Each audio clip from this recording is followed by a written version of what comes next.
પ્રભુ ઈસુ ખ્રિસ્તના નામમાં આપ સર્વને પ્રેમી સલામ. ગીતશાસ્ત્ર 73માં પ્રભુના સેવક આસાફે દુષ્ટોની સમૃદ્ધિ વિશે જે અવલોકન કર્યું અને લખ્યું એનો સારાંશ નીચે પ્રમાણે આપી શકાય.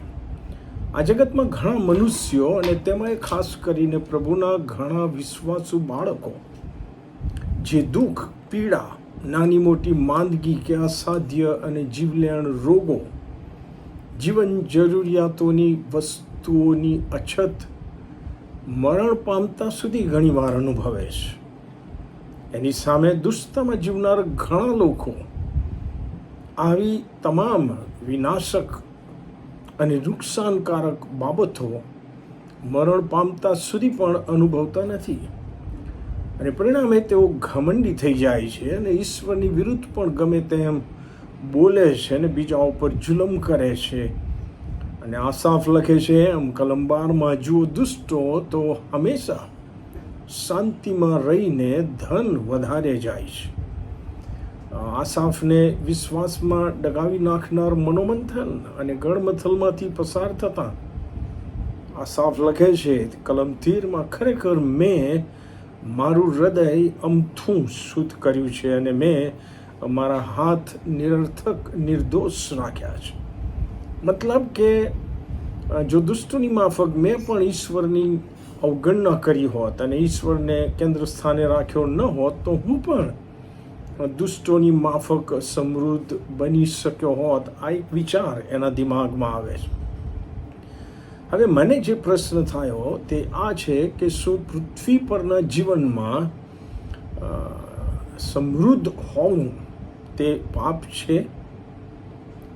અને પ્રભુના વચનોમાંથી જ પ્રશ્નના રૂપે આ પ્રશ્નનો જવાબ મળે છે અને તે આ છે કે જીવનમાં સમૃદ્ધ હોવું કે સમૃદ્ધ થવું તે પાપ નથી, પણ હું કેવી રીત રસમો વાપરીને સમૃદ્ધ થયો છું કે સમૃદ્ધ થવા માગું છું તે નક્કી કરે છે કે મારી જે સમૃદ્ધિ છે તે ઈશ્વરની નજરમાં પાપ છે કે નહીં.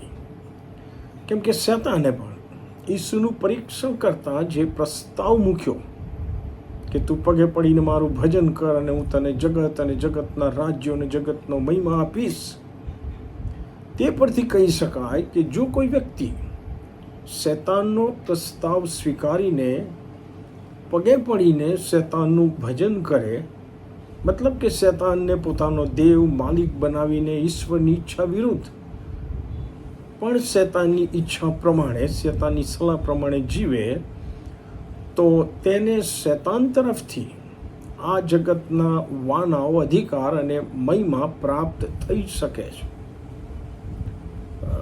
પણ વાસ્તવિકતા એ રહેશે કે શેતાને કરેલા આ પરીક્ષણમાં પડવાને લીધે